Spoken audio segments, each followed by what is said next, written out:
Hi hello అందరికీ. అందరూ ఎలా ఉన్నారు? నేనైతే ఇప్పుడు నా 7th మంత్ ప్రెగ్నెన్సీలో ఉన్నాను కదా. సో నాకైతే high fever, cold, body pains అయితే వచ్చాయన్నమాట. మేబీ ఇంట్లో వర్క్ ఎక్కువ అయ్యి నాకైతే వచ్చింది అని అనిపిస్తుంది, అండ్ వెదర్ చేంజ్ వల్ల కూడా. సో ఇప్పుడు కూడా నాకు బాగాలేదు, అందుకని నా వాయిస్ ఇలా ఉందన్నమాట. సో డాక్టర్ దగ్గర వెళ్తే డాక్టర్ అయితే ఒకటే అన్నారు, ప్రెగ్నెన్సీలో ఫీవర్ అనేది రాకూడదంట. వస్తే బేబీకి తొందరగా ఇన్ఫెక్షన్స్ అయ్యే ఛాన్సెస్ ఉంటాయంట అనమాట. నేనైతే మమ్మీ దగ్గర వచ్చాను కాబట్టి ఇంటి దగ్గర చిన్న క్లినిక్కి వెళ్ళాను.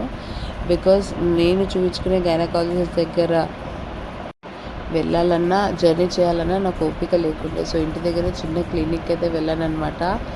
ఇంకా ఫీవర్ ఎక్కువ ఉండడం వల్ల సో డాక్టర్ అయితే చెక్ చేసి ఫీవర్ అయితే చాలా ఉంది, ఇంత ఫీవర్ ఉండొద్దు అని చెప్పి సలైన్ అయితే ఎక్కించుకోమన్నారు. అందులోనే ఇంజెక్షన్స్ కూడా వేశారనమాట, బాడీ పెయిన్స్, ఫీవర్ తగ్గడానికి.